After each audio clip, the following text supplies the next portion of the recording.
Welcome, welcome, welcome to another episode of Heated Conversations. Super excited that you decided to tune in to another episode. Hey, remember, hit that subscribe button so you don't miss any of the new episodes and so you're always in tune with who we have coming next, what colleges or what special guests that we may have.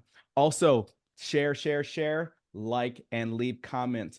You guys are going to help me be able to know what type of questions and conversations to have with some of these guests and some of these colleges. I'm super excited that you decided to tune in. We go all the way out east, the University of Bridgeport, with head coach Lorraine Galow. Super excited for her to be on the podcast and talk about her university. Let's welcome Lauren to the podcast. Hey, Lauren, how are you doing? I'm good. How are you? I'm doing wonderful, wonderful. How is the weather out there We in are lucky it's not snowing. That's Not good. yet. That's good. Cold, but we're surviving. I love that. I love that.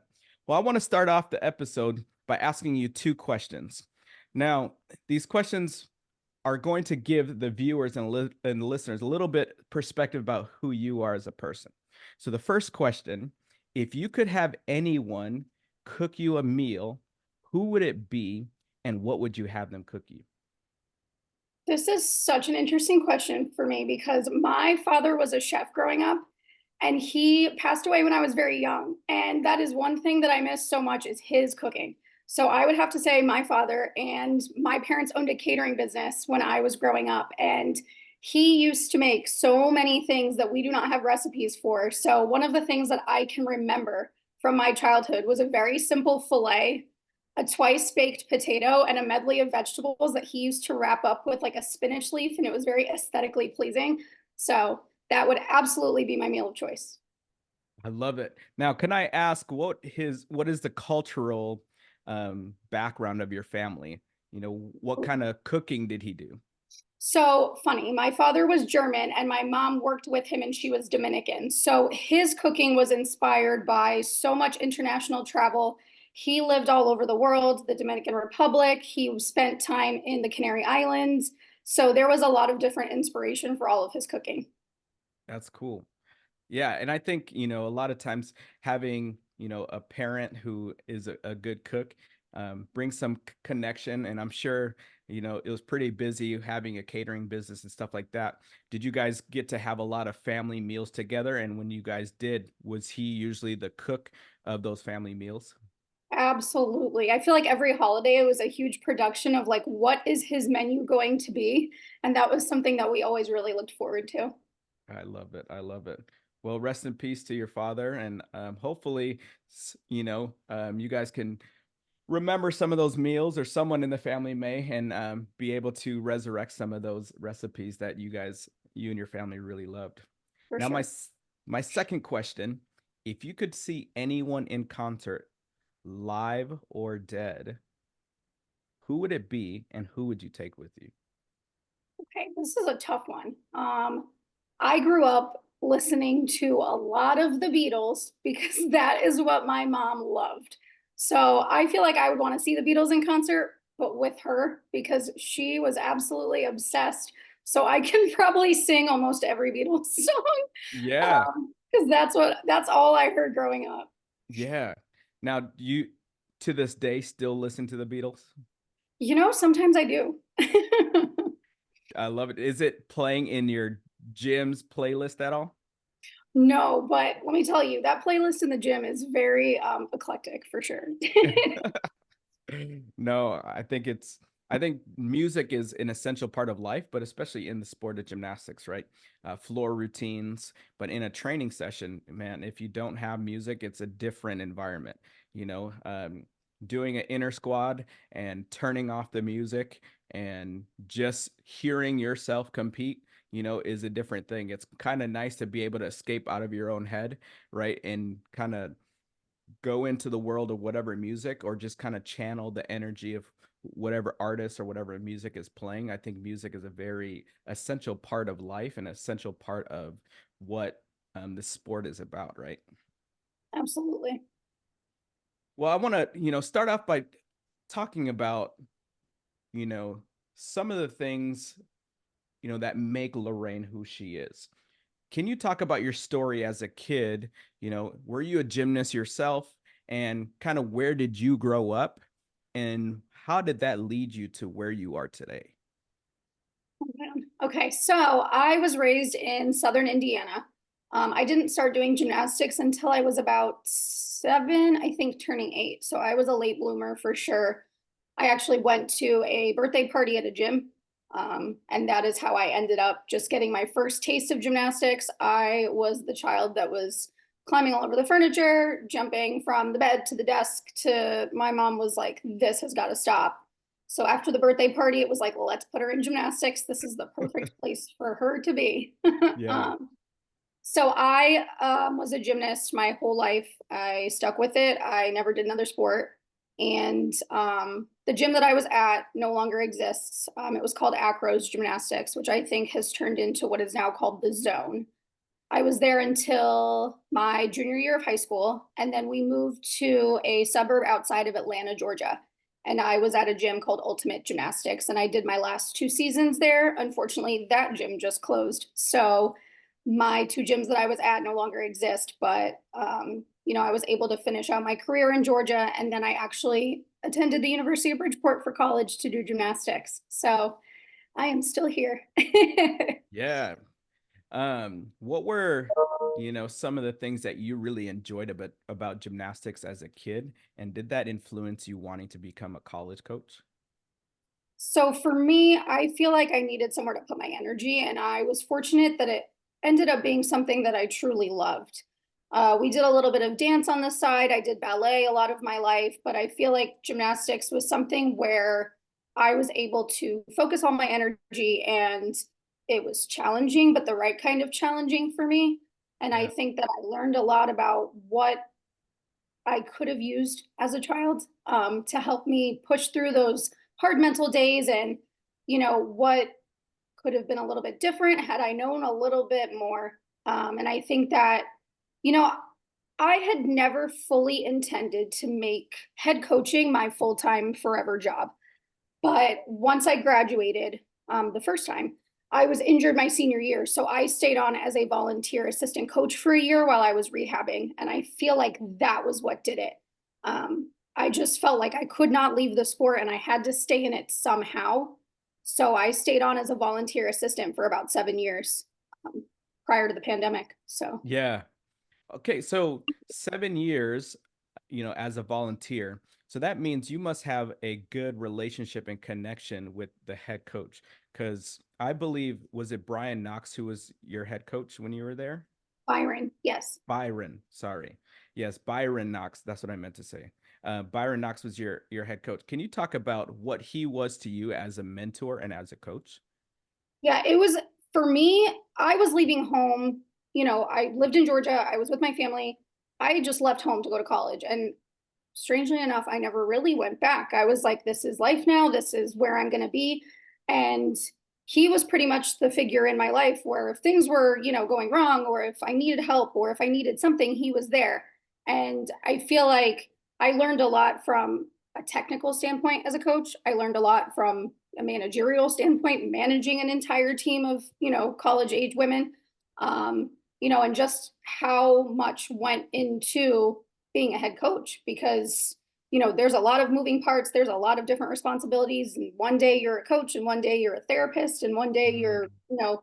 at this level we don't have a director of ops, so you're a director of ops. We're doing all the different pieces, and I feel like volunteering for that length of time really did set me up to smoothly transition into the head coaching role. Yeah. Now, say you didn't get injured, do you think your career in coaching would have been different, or you think you would have still pursued coaching? I honestly continue to tell myself that that injury was a defining moment for me as a human being, but also for my career in the sport of gymnastics. Mm. I think that once I was in college, and we were very successful when I was on the team, we went from not winning a conference championship my freshman year to winning 6 consecutive national championships. So I feel like it got to a point my senior year where it was almost like I had taken for granted that, I was an all arounder, I constantly contributed. And I feel as though that injury right there reminded me that things can always change. In Mm, the blink of an eye, it can change. And you can't take your opportunities for granted. You cannot, think that you're invincible and that those kinds of things can't happen to you. So for me, that injury was a wake up call as far as, you know, anything is possible. But yeah. also going through that, that was definitely one of the hardest things that I had experienced. And it was the only injury I'd ever experienced.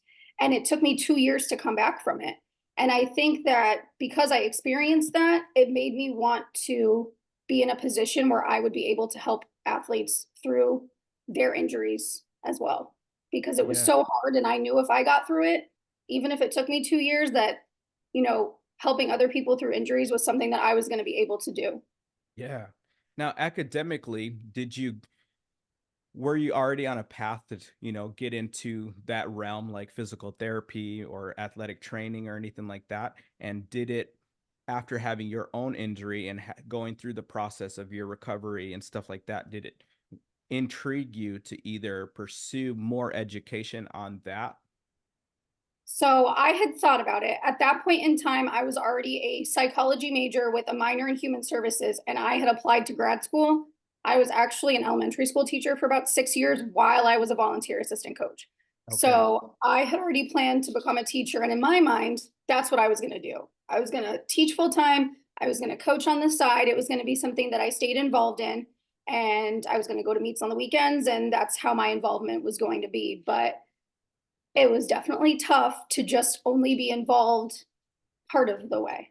I Yeah. think that's what it was for me. And it was, I was trying to put gymnastics into my curriculum as much as I could at school. I'm like, all right, I'm teaching decimals. We're going to learn to add scores for gymnastics. Like, Yeah. I wanted gymnastics to be a part of it any which way I could get it in there. So I think Yeah. that was a sign for me that it was something that I should be pursuing full time.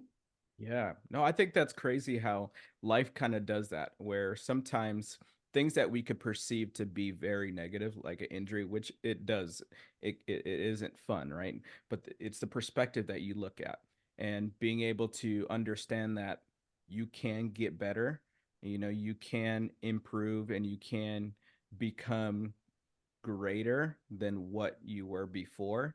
And really, is first is changing that mindset, right? Because sometimes we have set goals.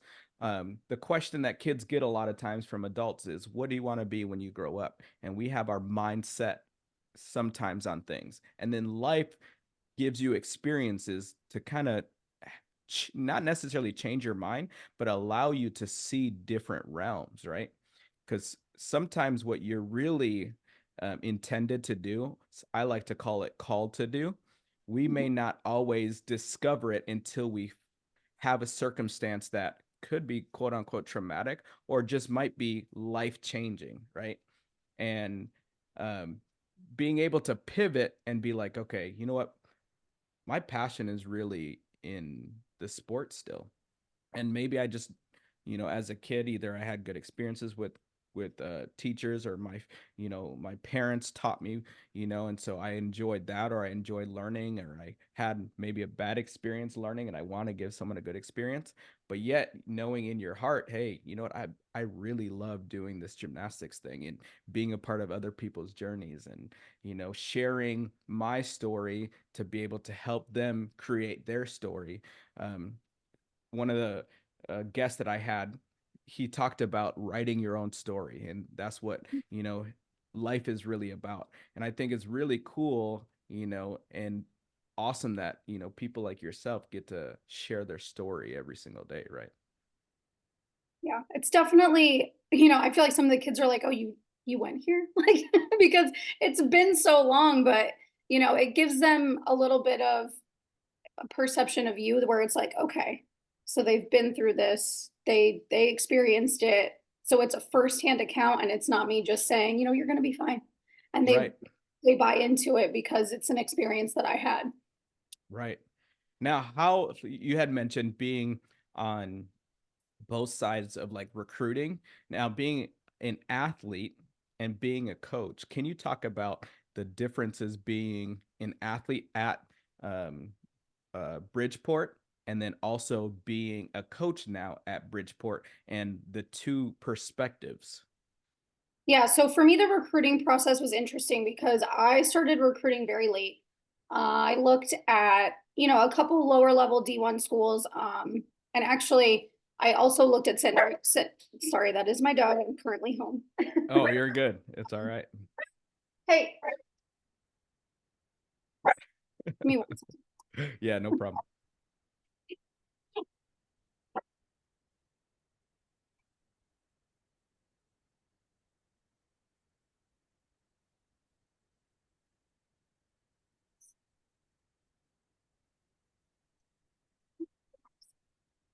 Oh, okay. Sorry. He doesn't like the delivery people.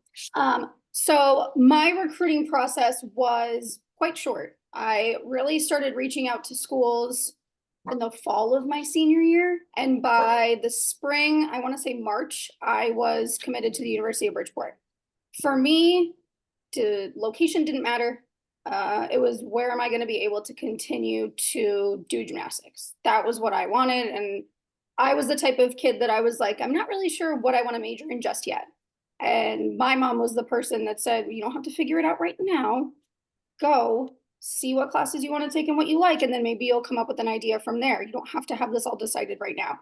So as an athlete at UB, you know, I don't think we knew how good we were going to end up being. For me, it was like, I just want to come do gymnastics and whatever that looks like, that's what it looks like. And I Yeah. didn't really have too many goals going into college. But after that first year, for me, I was like, okay, I got to do better. I got to be better. I had very high expectations for myself because I felt as though I was still hitting my peak as far as skills and consistency and my competitive confidence. It was not as good in the beginning of my career. So I think we had a lot of growth. I think most people that were at UB can say they grew as far as skills they learned and consistency and competition and confidence. That all grew during our time. From a coaching standpoint, it's very nice that I can give a firsthand account of what my time at UB was like, but it's different because now I'm the coach. So Yeah. it's going to be a different situation for the kids that I'm recruiting. But one thing I do find consistent across the board when I talk to recruits is, they all talk about how difficult the process is on them. Mm. And I just try to, whether it's a kid that's going to end up coming here or not, or it's a kid that, we're heavily pursuing or not, I try to kind of tell them, you're going to land where you're supposed to land, Yeah. and you're going to land somewhere. Yeah. And being persistent is key. Knowing what you want in the recruiting process, that's key. If you're set on a specific academic program and the school that you will like doesn't have it, don't pursue because you Yeah. have to put your academics first. I always say they're students before they're athletes. And Yep. as bad as that might be to some people, gymnastics isn't forever. Yep. So I try to make sure that they know that whether you end up here or not, I'm wishing you the best of luck. And if you need anything from me, I do my best to try to help them or point them in the right direction. Yeah. And what are some of those things that they mention that are difficult in the process? Because with this podcast, kind of diving into the college, college gymnastics and different aspects of different universities and stuff like that. I think addressing some of those things and how to navigate them, especially firsthand from people who are going through it, and as you go through the process, a lot of similar things are going to happen with, the next set of individuals or even, current ones who are listening to this right now. What are some of those things that, they find difficult, and, what are, some of the um, other practical, not necessarily solutions, but resources that you kind of provide to them to kind of help ease the process for them? I get a lot of questions about what do you want to see? What's the best way to get in touch? How do I communicate with you? And if it's somebody that, we're actively pursuing and they've come potentially on an unofficial visit, and now it's like I'm waiting to see if I'm going to get that official visit. I always have those kids text me their videos. It's the easiest way to get to me. If we've already spoken and we've done the email exchange and we've done the phone calls, I'm perfectly open to text messages because that's the easiest way for me to get back to them. On the flip side, if I'm just talking to a kid for a first time, I always hear that, it's so hard to get in touch with people, or we might just not be getting answers from people. And if I assume that everyone in the country is getting probably more emails than I'm getting, it's a lot. It's a lot to filter through, and it's a lot to go through. And recruiting is 1000% one of the most time consuming aspects of the coaching job for sure. Yeah. But consistency and persistence is key. If you're really interested in somebody and you're really interested, continue to keep in touch with them.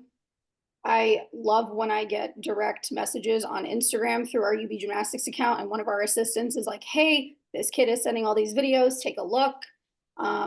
Having that gymnastics Instagram is great because I can pull up your email and I can pull up your Instagram account right next to it, and I can go through all the videos. And that just gives like a small snapshot of where you're at, what you're training, and having all the right information in your Instagram is great. What year, to make sure that, I've had kids email and I'm like, "Ooh, I don't know if I can answer you because I don't know what year you're Right. graduating."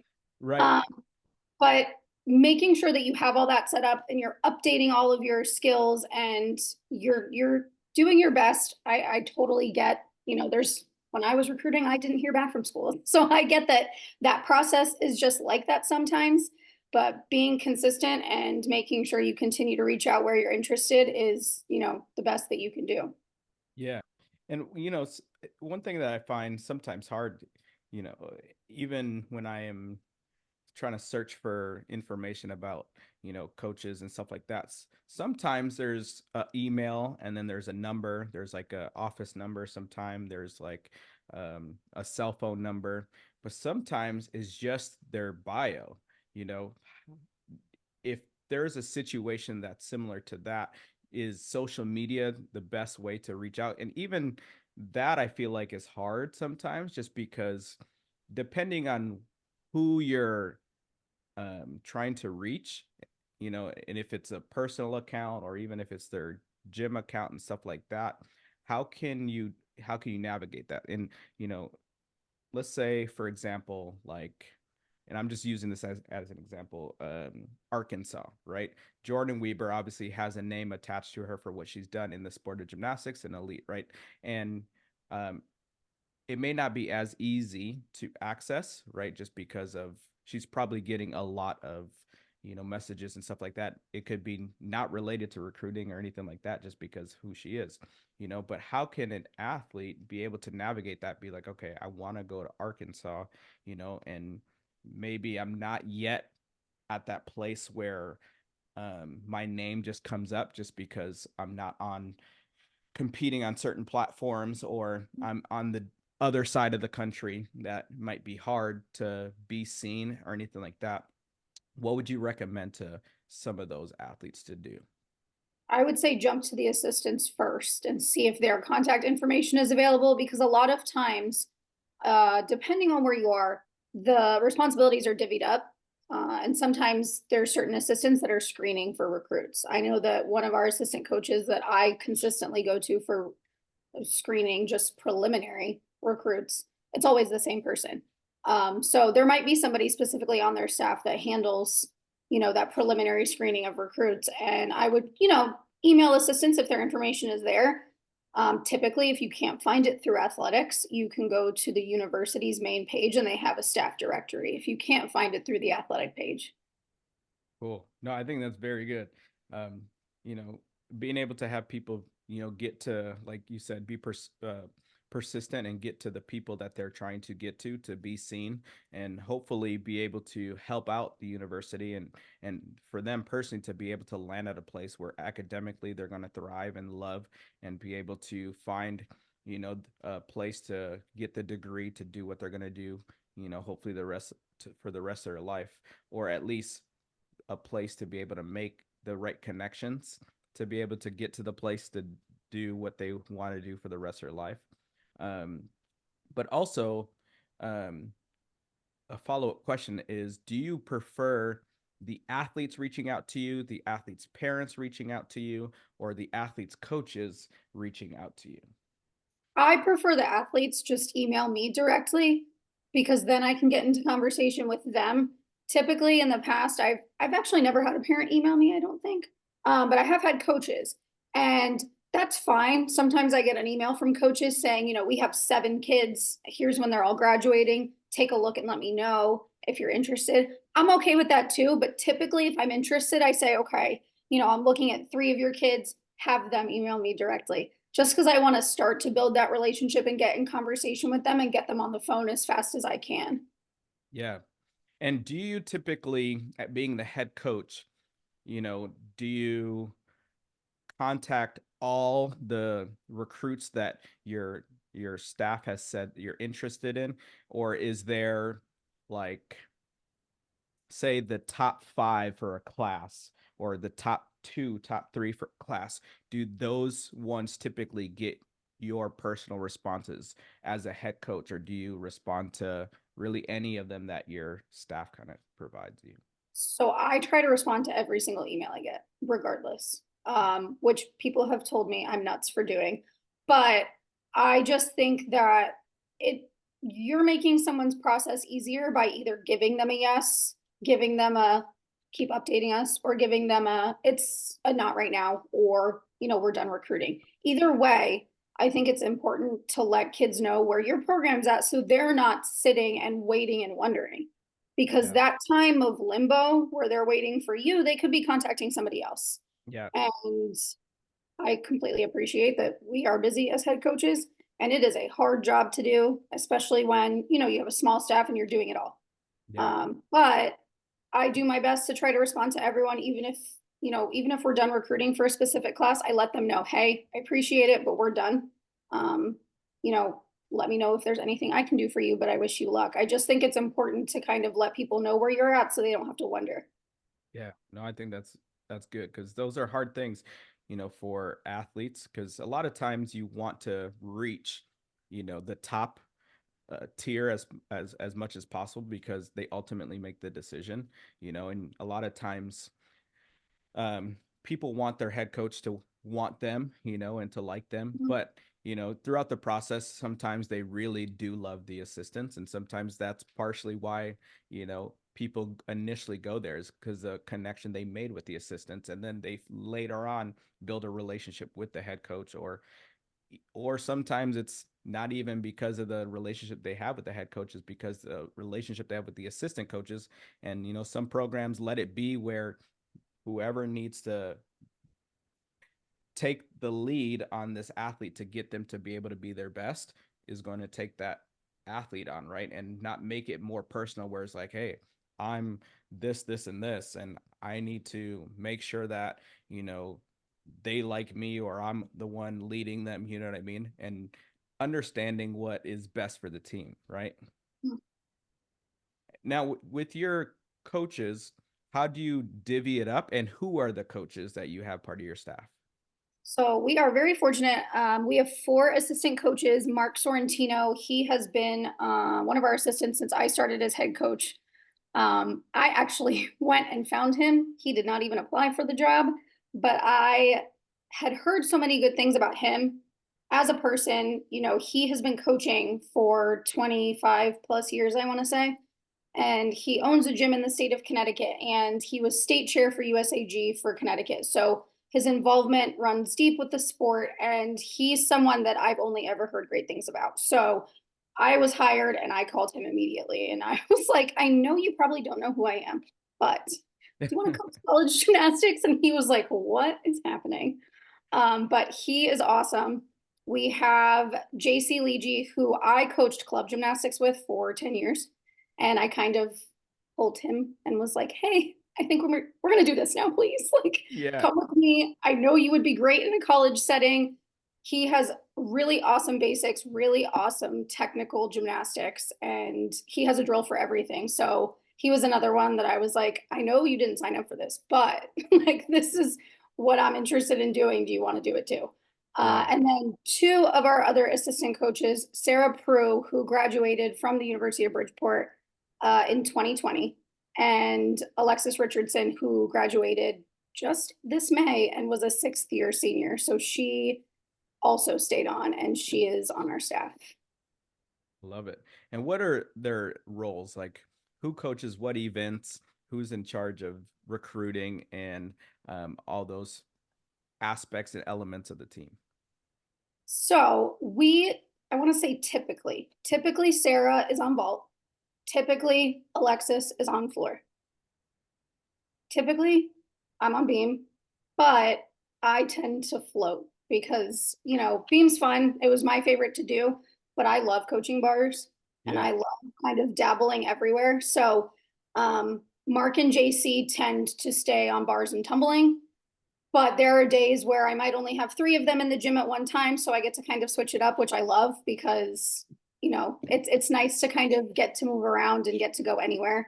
Yeah. As far as responsibilities go, I predominantly do the contacting of recruits and the setting up of recruiting trips. JC does a lot of our recruit screening where I send him some names, we get some things going and see where we're at with, setting up a kind of like a putting our kids in clusters, who we need for what event and who could contribute where. Alexis does a lot of clerical work for us. She sets up scheduling stuff.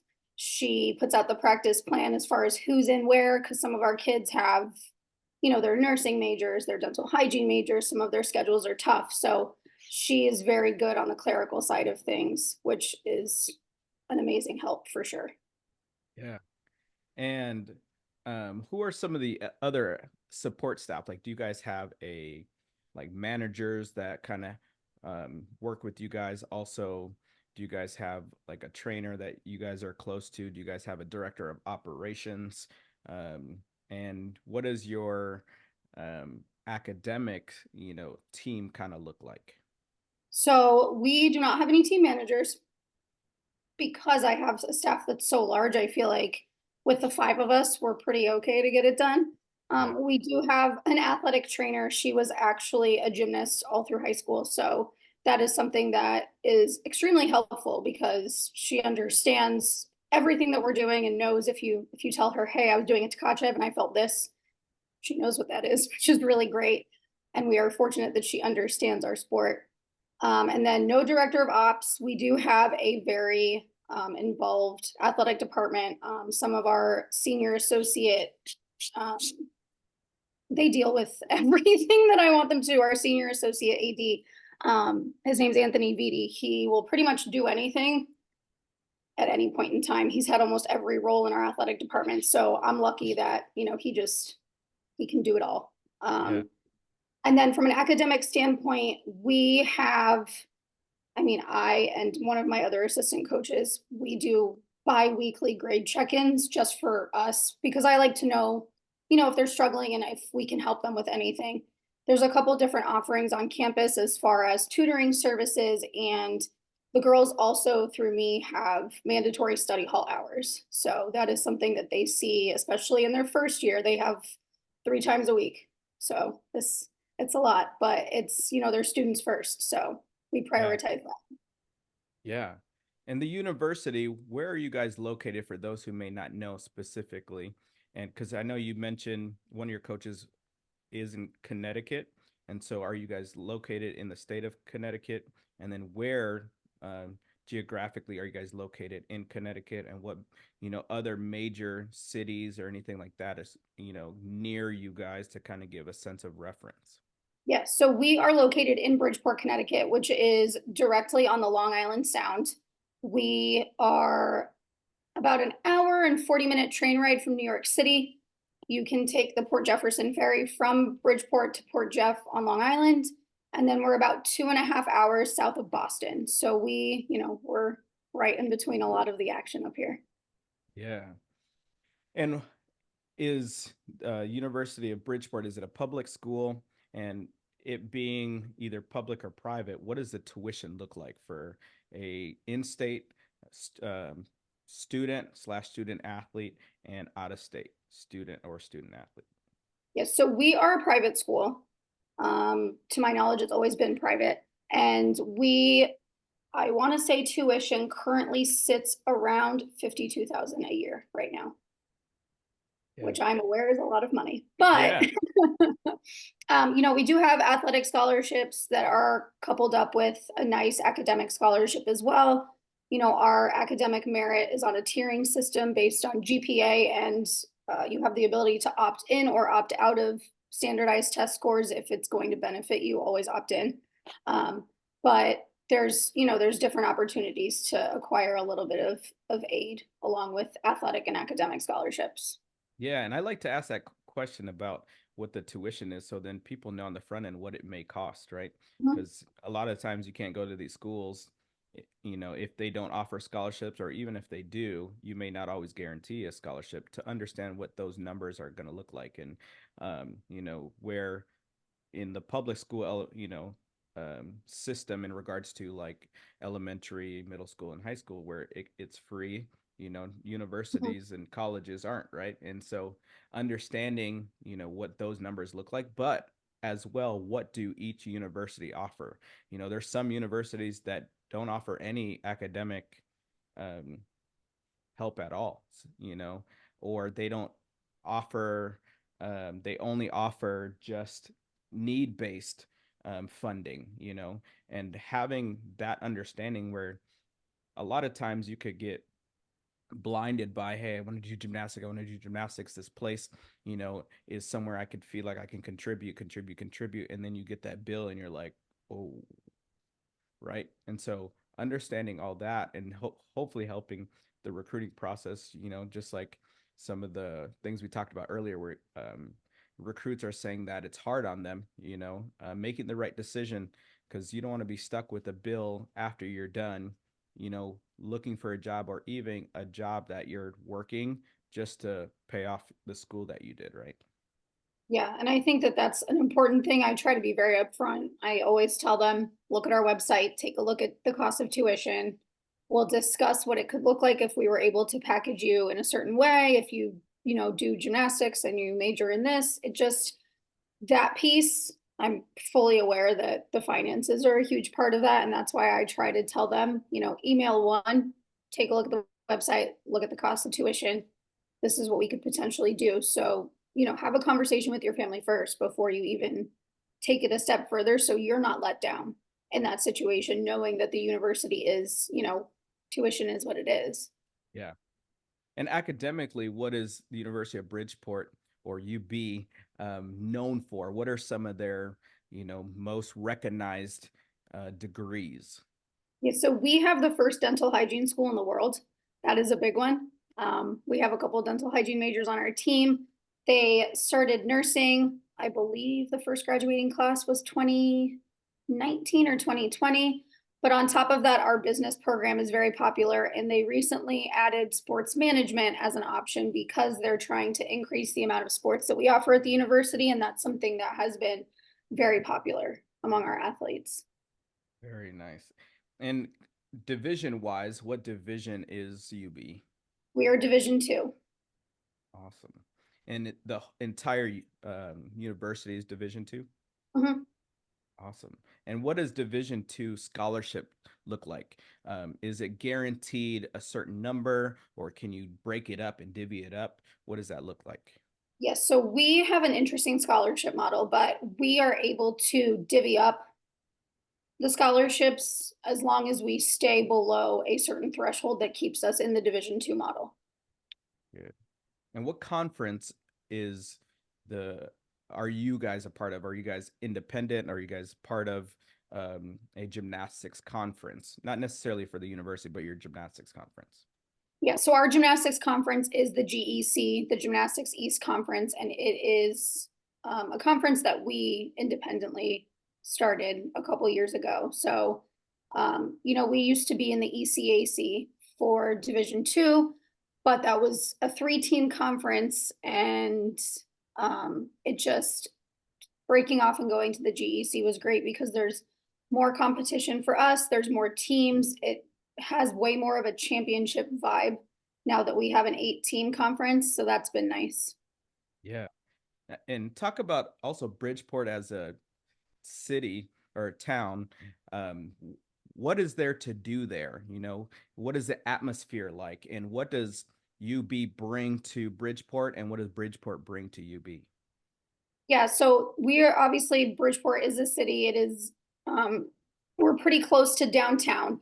Our downtown area is definitely up and coming. They've been doing a lot of construction, a lot of building of restaurants and small shops. And, our area what I think we bring to the area. Our university is extremely diverse. I want to say just over 45 nations are represented in our university, which is amazing.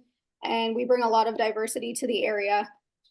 We're fortunate that, the surrounding area and the surrounding businesses are supportive of our university. The city is very supportive of the university. And I think that that's something that's going to continue to, those relationships are going to continue to build, especially with, just the adding of sports. They're looking to really expand, which is amazing. And from a city standpoint, that's something that they're interested in because when you have a school in your city named after your city, it's something that you want people to take pride in and you want people to participate. So we try to get out into the community as much as we can from a community service standpoint and from, just making sure that when we order, we do small business. And if we're doing meals, we get it from a local deli and we try to make sure that, we keep it within our city limits and we're supporting the city just the way that they, support us. Yeah, I think that's really cool and really important, being able to have those two things tie. And for people to have that experience, because, if we think about on a micro scale, on a day-to-day basis where people are going, if you're in a town or sorry, a city like Bridgeport, a lot of times that's where you're going, right? Is you're going to these places and, they're, um, you have certain memories, right? You'd be like, hey, that small town diner that has great chicken fried steak or, great seafood at this place,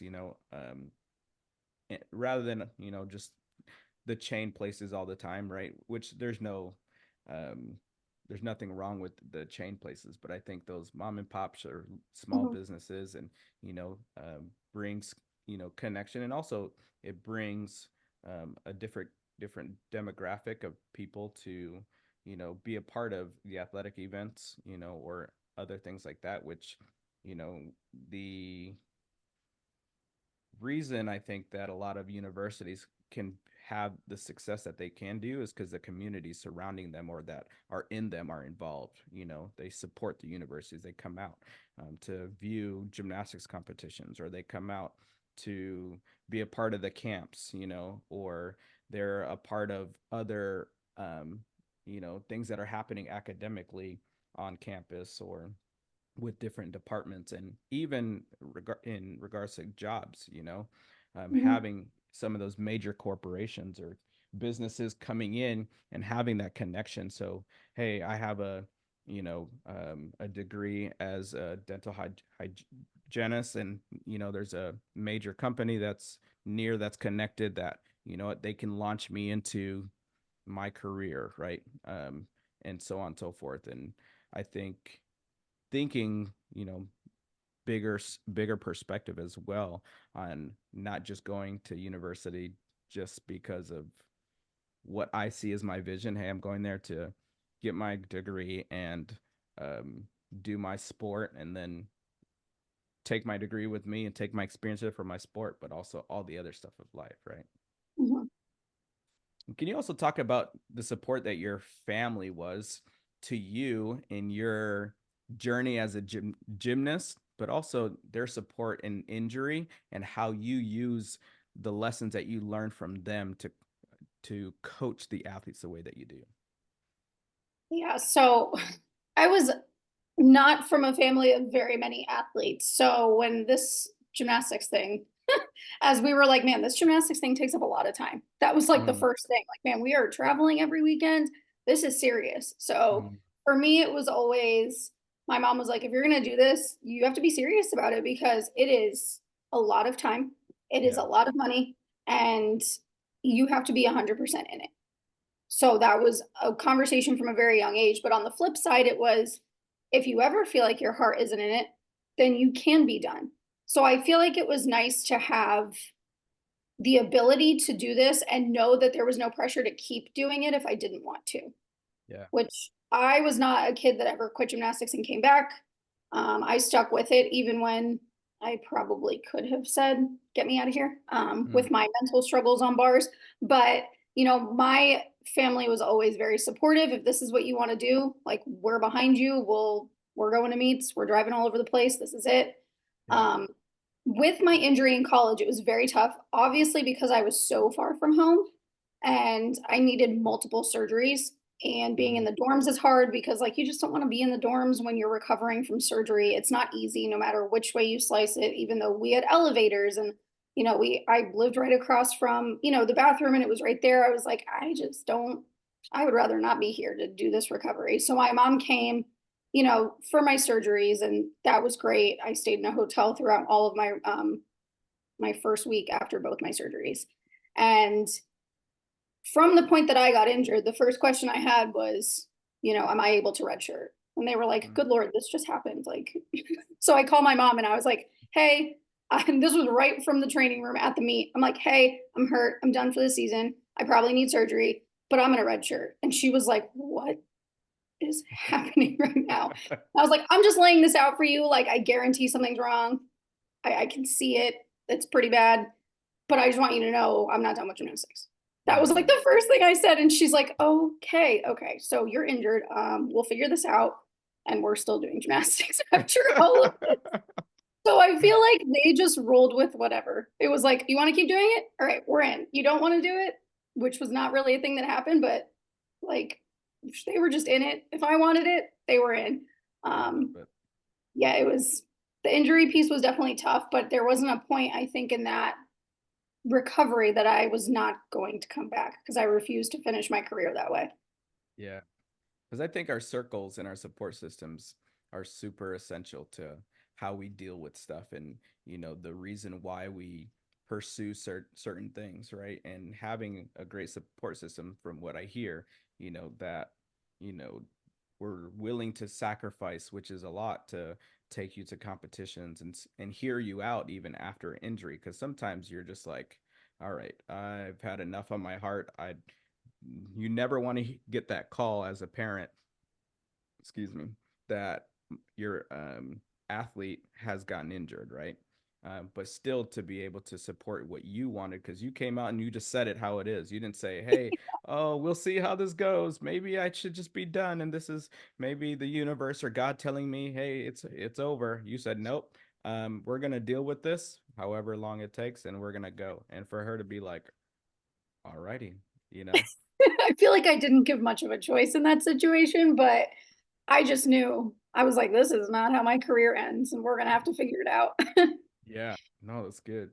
Now, how do you walk and navigate athletes who've been injured? If you've had athletes who've been injured part of your tenure as a coach volunteering or as a head coach, how do you walk alongside them and, kind of share with them from your own experiences that things are going to be okay or things may not be okay in regards to what you're dealing with, but life still will go on and you can still find a testimony out of it. Let me tell you, my first year, any injury, my first year as head coach, any injury that could have happened or any weird circumstance that could have happened, happened. Oh, And I was geez. like, what? I'm looking up and I'm like, all right, I get it. No more, no more.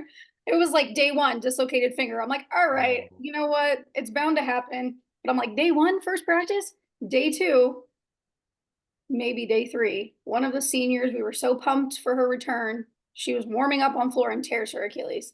And I was like, geez. okay, I can't do this. Like, I can't. And in that moment, I was about to cry because I was like, I don't know. This poor kid, post pandemic, wasn't going to come back to gymnastics. I got hired and she was like, oh my gosh, yes, I'm in. Like, I'm going to do gymnastics. If you're here, I'm here. And this Mm, is how her first week goes. I'm like, she's supposed to be a senior. She's supposed to be done after this. mm, And and then it was just one thing after another. And it got to the point where and if my kids on my team now see this, they're going to laugh because I always talk about the importance of small wins, especially from a recovery standpoint. So you wake up one day and you can get up and crutch yourself to the bathroom. That's a small win.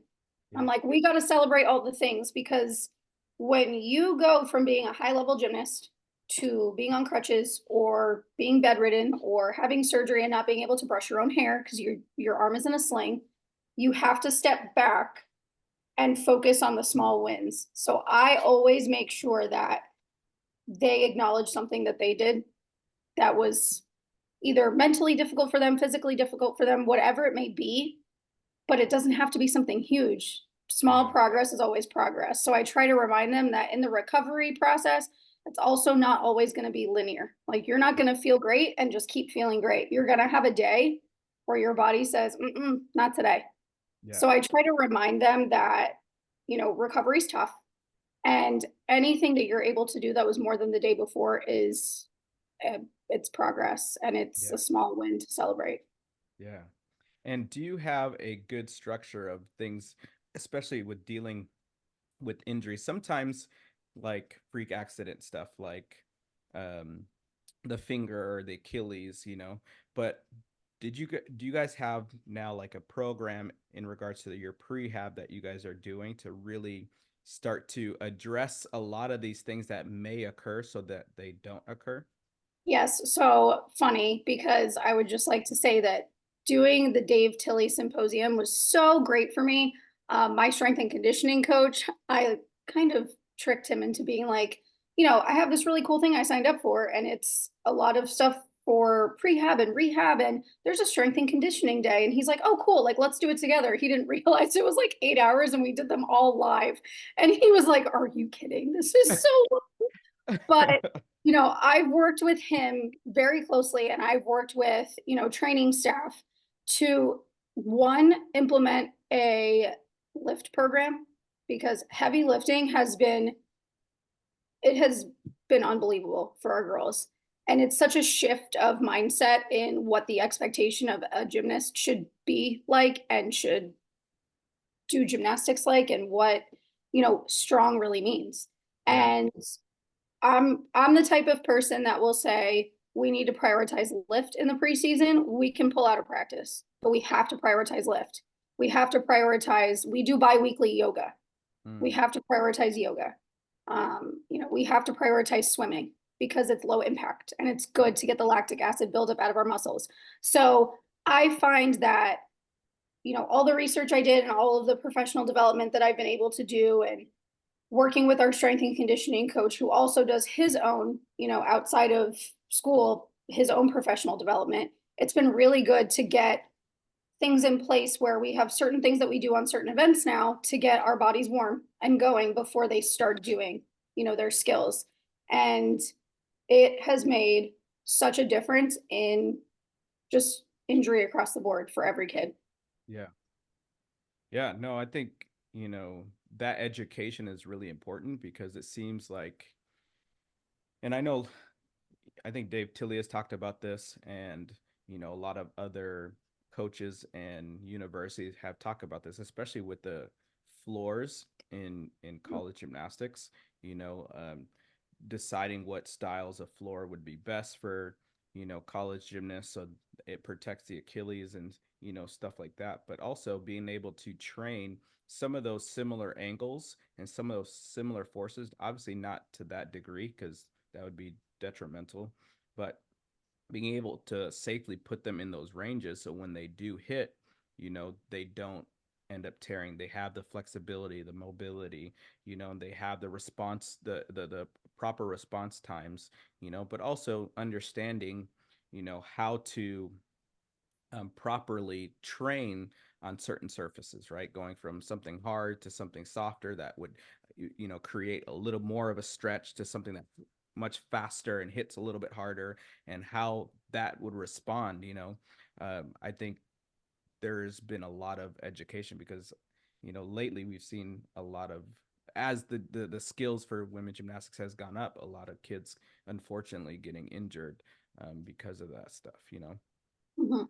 Yeah, I mean, you can see just if you look at a sideline at a meet, it's the injury that we experienced in just my first year. I was like, there's got to be something. Someone needs to open some sort of research on why this is happening, because it was, and in that year alone, I think even in other programs, the amount of Achilles tears was unbelievable.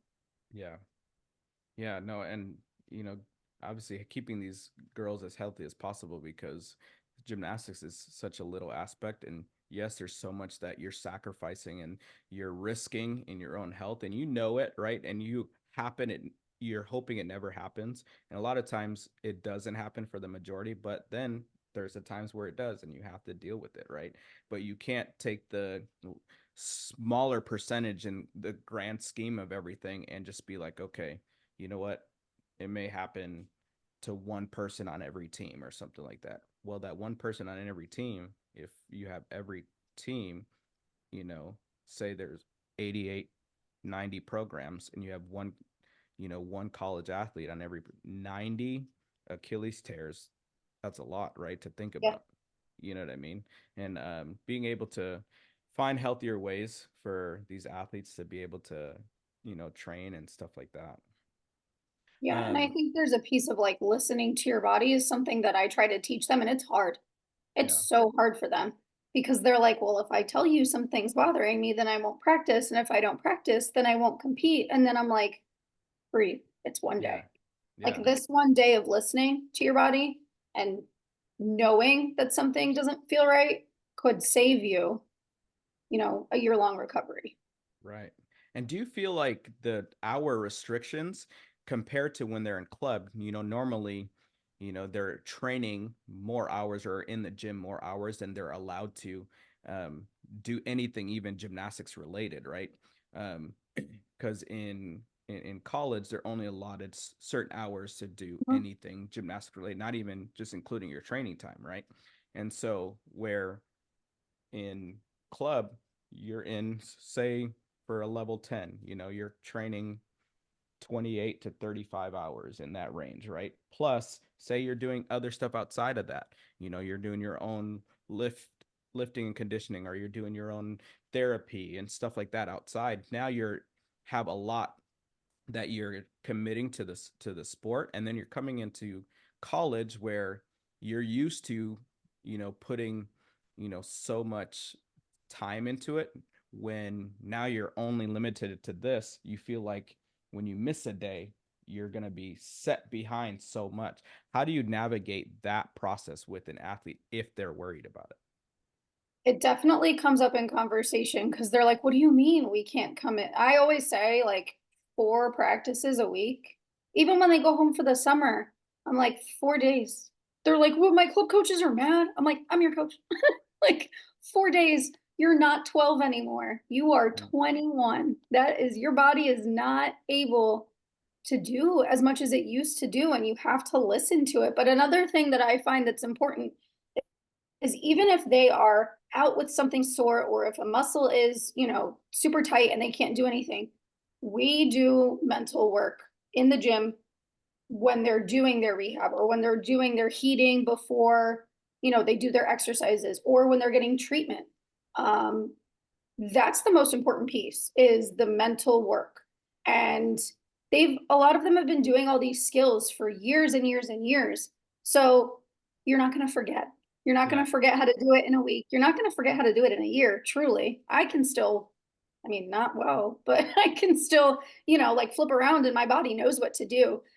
Right. So we do a lot of mental work, whether it be journaling, whether it be watching video of your best routines, your best skills, and, doing some of that visualization work, knowing that a couple of days of just mental work can be just as effective as physical work if you put in the time and you're that focused during that amount of time. So I feel like you have to kind of cater the lack of hours, even though truly it's enough. Yeah. Some of those kids that feel like it might not be enough because it's not what they're used to. Right. Right. No, I think it's good. I think it's good to teach them balance and teach them how to, enjoy the sport for what it is and know that it's, a short time, but to Mhm. get the most out of it. And, and if an injury happens, that's unfortunate, but, you can always recover. But if we can avoid it in the first place, I think that's even better. Definitely. What are some of the pillars that you stand on for your athletes and your program? Like, what are things that you are requiring from your athletes in regards to you know respect is a big thing, or hard work? Like, what are your non negotiable things that you require from your team? Yeah, we talk a lot about just being a good human. And they'll probably, I feel like if I ask them now, like, what do I expect of you? And it's be a good human and be a good teammate. And kindness, this is where my elementary teacher kicks in, where I'm like, in a world where you can be anything, just be kind. You don't Yeah. have to be best friends. You don't have to, go out of your way all the time for everybody, but the things that are going to get you where you want to be in life and to be successful and to also be as happy as you can be as a person is to be a good person to other people. Yeah. And we do a lot of soul searching, I like to call it, at the beginning of the preseason, where we figure out who people are based on experiences that they're willing to share. Yeah. And sometimes it's super uncomfortable. And I even get put on the spot and they're like, Coach, we want to know what you think. Or Right. what's something that has happened to you that you feel has made you who you are? And I'm like, whoa, this isn't Right. about me. But, Right. we sit down and we do a lot of journaling in the first couple months just on, things that they've experienced that make them who they are. Yeah. And that's something that really helps us figure out what works with some people, it's truly what has made you who you are. And now we know why. And we know how to communicate with each other because we do those activities. And for us, it's, be a good person and communication is key always.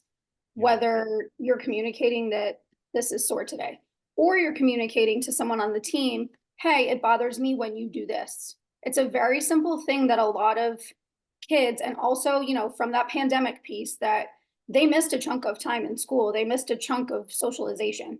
Yeah. Um, so that's a big thing that I've had to really work with them on is the communication piece. I'm like, I'm cool. You tell me what you're feeling, and then we just work around that. How can Yeah. we, if your lower half is hurting, what else can we do to work around it?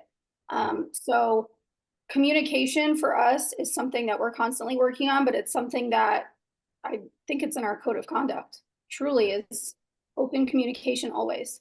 Say what you're feeling, say what you're thinking. How can we work together? So it's very simple, but respect and kindness and communication, it goes a long way in every relationship, no matter if it's your coach or a friend or whatever it may be.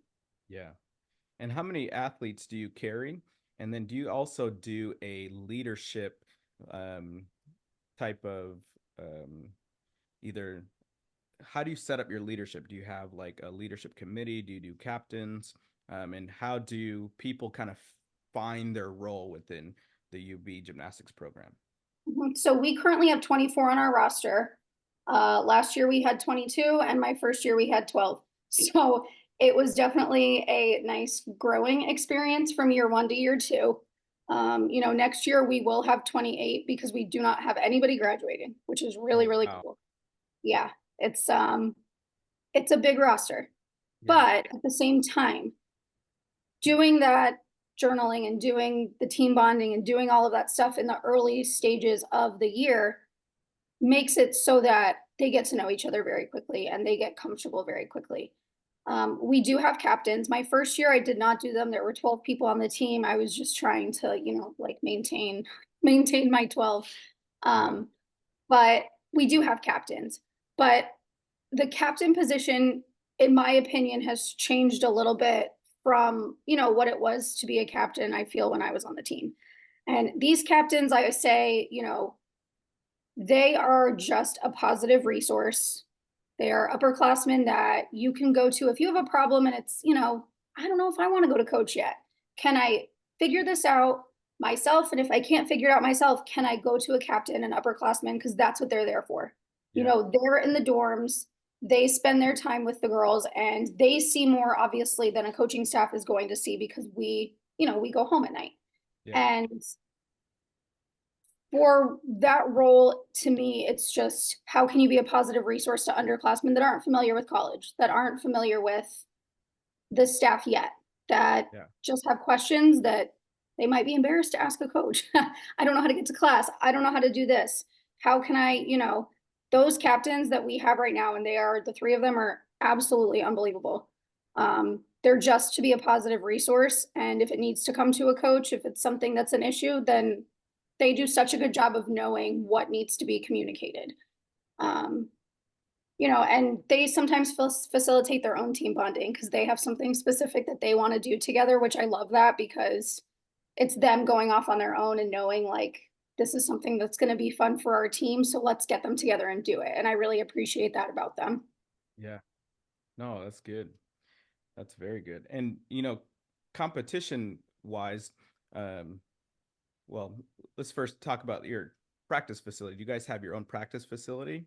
And then do you guys have uh, um, an arena that you guys compete in? And what does that look like in regards to fan base? Yes, so we practice out of Wheeler Recreation Center. So it's our rec facility where part of our facility is basketball courts, part of our facility is there's a weight room and a cardio room that's brand new as of this year. And then we have our section of the gym, which is separated from the rest of the facility. The girls have a brand new locker room this year too. So that has been very nice. And we have our own satellite training room attached to it, which is great. Um, for competition, we open up the whole facility and we move our equipment out onto the courts.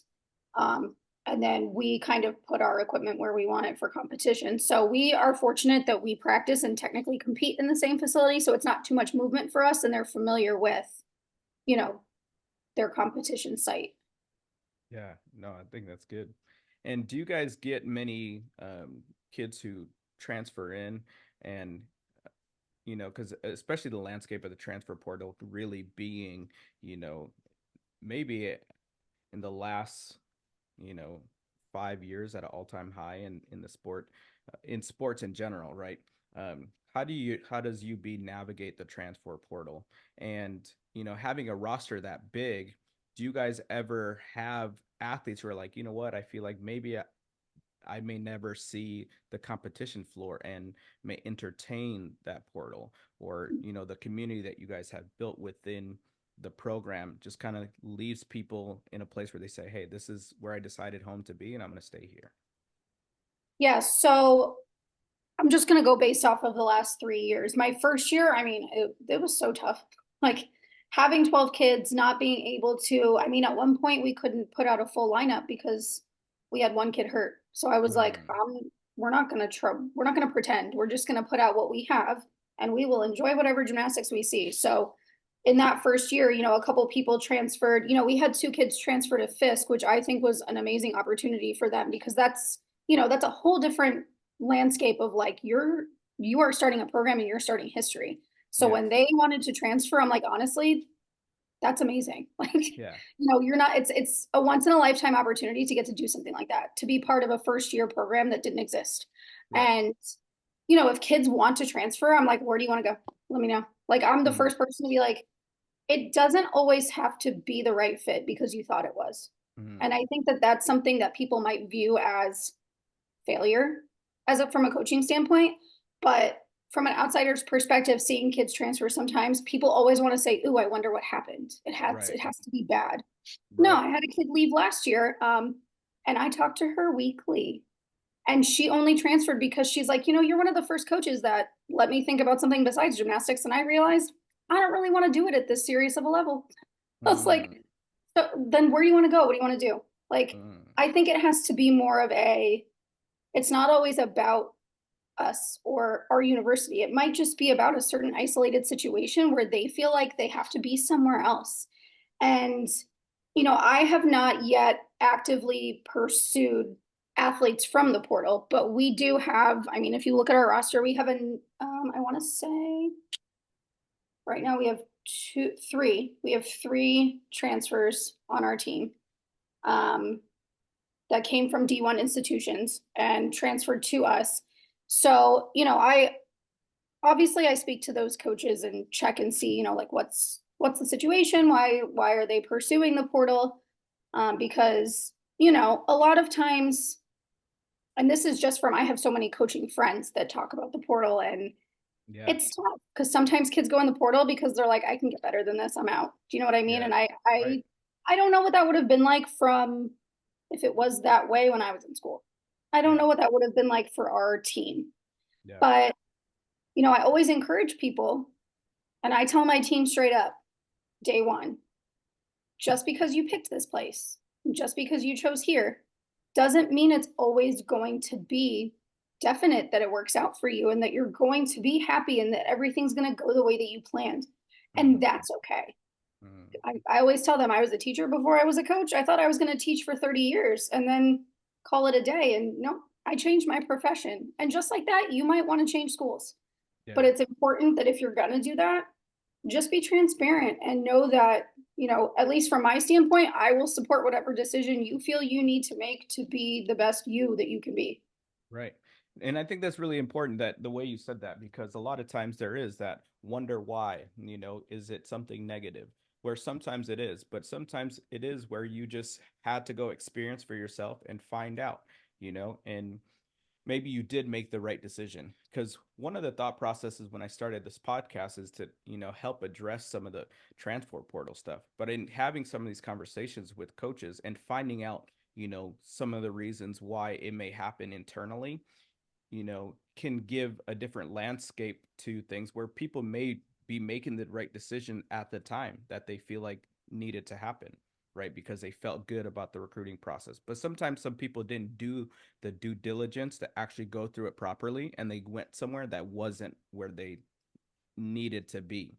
But they obviously needed to be there to find out, right? And so they Mhm. went, found out, and then, you know, decided to transfer or whatever it is, but bringing, you know, light to it, both in a positive realm, but also, you know, being transparent, because things are not always like the grass is not always greener on the other side, and being honest about that, right?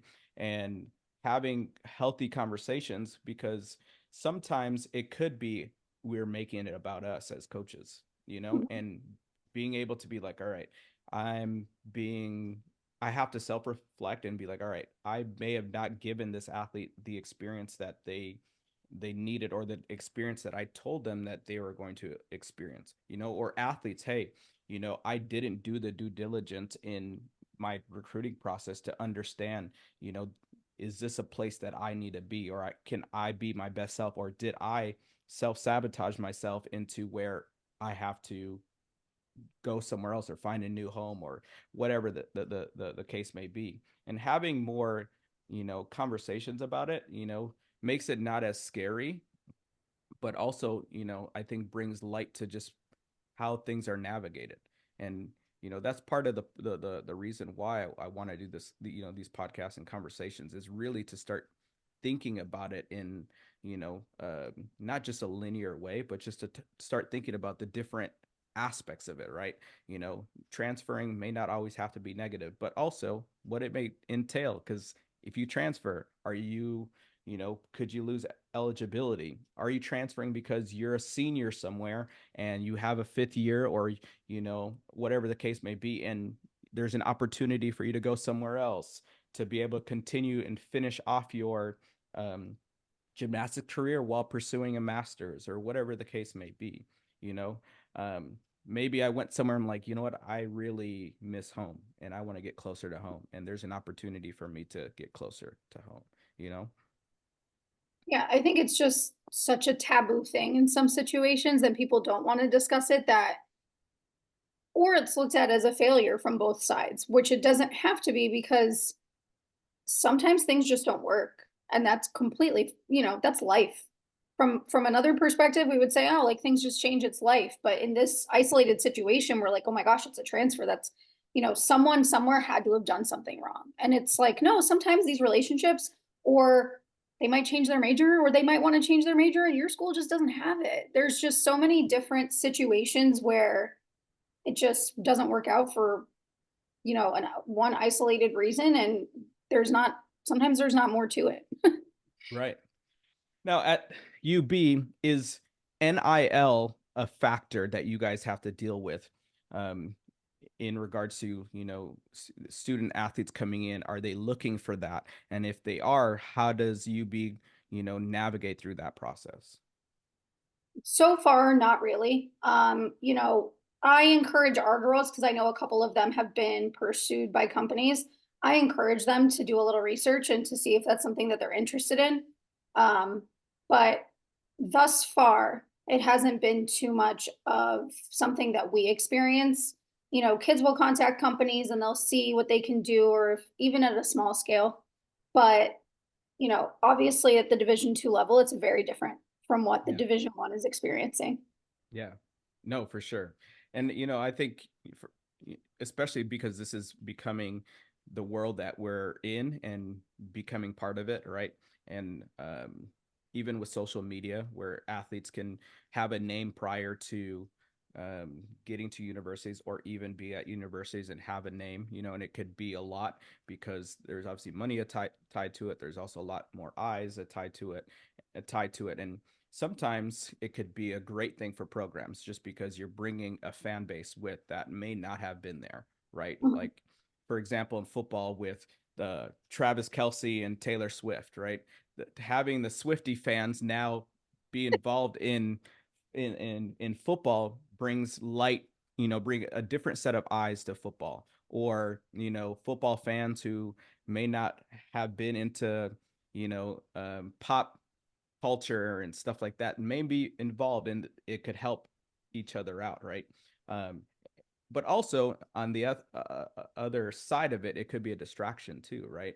Where it becomes about, my time is spent having to promote this business, and or I get to this place where I'm social media famous, and do you know who I am? And that's just the reality of what may happen sometimes. Not saying that it is, but how teams are dealing with that or navigating through that, right? And especially in our sport where you can't really become professional and make a ton of money for a majority with the sport, or even after you're done doing your college time, and be like, hey, you know what, I'm gonna be a gymnast the rest of my life. One, your body's not going to allow you to, and two, there's not as many opportunities um, to become a professional or to make a lot of money unless you're successful in a gym owning, or you have competitions that you run, or you happen to um, coach at a certain level or whatever. But even then, once your career is done, your career's typically done, right? um, and the last element too is sometimes that NIL might be important because of what happened, like what I grew up with. I might have not grown up with money, and Mhm. that opportunity may change my family's life, right? And that might be the reason why it is, and people understanding the opportunities that are presented to them. If opportunity is presented to it, I don't fault anybody for um, pursuing it and looking into it and gaining the benefits, right? As long as you know that that won't change you, or that won't bring the side of you that's not as pleasant out, right? Yeah, and I think the thing about this that's extremely difficult is looking at it from, they're 18. In these situations, giving all this money and all of this stuff and all of this fame at 18, it's tough. It is 100%. I can't even imagine. We joke now. I'm like, we didn't have social media when I was in college. Like, I didn't have to worry about 90% of the things that occupy these athletes that occupy their mind. We didn't even have to worry about it. There just wasn't this pressure of social media. And now with NIL, the obligations to post and to do this and to be present and to show everything off. And it's like, it's tough. I can only imagine from, getting that responsibility at 18 years old. So I feel like there's like it's a double-edged sword. It's amazing. It's great that, these athletes can make money and they can potentially support themselves and their families. On the other side, it's now you have no way of escaping that responsibility. Yeah. No, definitely, definitely, definitely. Is there a camp that you guys run at UB? And if you do, when is your guys' camp? We are currently in conversation with some local gyms because I would like to run it off site. Because our gym, I want to be able to have, trampolines and loose foam pits, and we do not have loose foam in our gym. So I wanted to be able to do that somewhere that is close to our campus, but that has those amenities. So we are currently trying to see if we can launch our first ever camp this coming summer. Awesome. Well, I'll make sure to tune in and try to keep the listeners and viewers updated on that as that kind of evolves itself. And then last question, well, last two questions. One, if I'm an athlete coming there, do I have to have all the skills that I'll ever need to compete, or can I come in and still grow and get skills to be able to add to my routines? Yes, so we love to teach. I will say that, at this level especially, and my girls laugh all the time because I'm the type of coach that's like, "Oh, you've been doing this your whole life. You're going to try this now." Like, I'm just going to see if this works better. I think that that's one of the most amazing pieces of our sport is that you can continue to learn. So great if you can come in with requirements, but at the same time, I think it's important to keep an open mind and know that we might change something or we might throw something at you that you haven't done before because we think it might work better. And a couple of our kids came in with vaults this year, and I'm like, we're gonna try something different. And they were like, but I trained this all summer. I'm like, that's nice, and I appreciate that, but I think something else might work. So, we love teaching. We're open to changing things, and I think that that's a huge piece of our sport is continuing to get better each year. Yeah. No, that's good. And final question, is there, or not necessarily a question, but is there anything that you want to leave with the listeners, the viewers, to know more about you, know more about your program, or any ways to support what you guys got going on at UB? Yeah, I think we're trying to make sure that our social media presence is active and the girls are very open to sharing their experiences on our Instagram and on our social media. We just started a TikTok. I was bullied into that. So, the girls are all over it. But I think it's important to know that regardless of what division, whether it be one, two, or three, or what conference you're pursuing, or where you want to do gymnastics at the end of the day, especially in D2, D3, lower level D1, you're still getting a competitive experience. And we, we're very fortunate to be able to compete at D1 schools and still travel and compete a predominantly Division 1 schedule, which is great. And they work just as hard. They do all the same things. This team is definitely a special one to watch for sure. Awesome. Well, thank you so much, Lauren, for being a part of the podcast and sharing about University of Bridgeport and kind of your story and how, an injury changed the trajectory of your career and now head coach of the university that you were a gymnast at, and being able to be an example and share, your story with athletes and help them create their own stories. So thank you again. And thank you, everybody, for tuning in to another episode of Heated Conversations with the University of Bridgeport. Follow them on social media. As she just said, they have a TikTok. So I'll link their TikTok in the descriptions below. Make sure you guys go follow them, give them a shout, comment on their stuff, and follow their season. About a month from now, seasons are starting. So check them out. You guys have a great one. I'll see you guys on the next episode.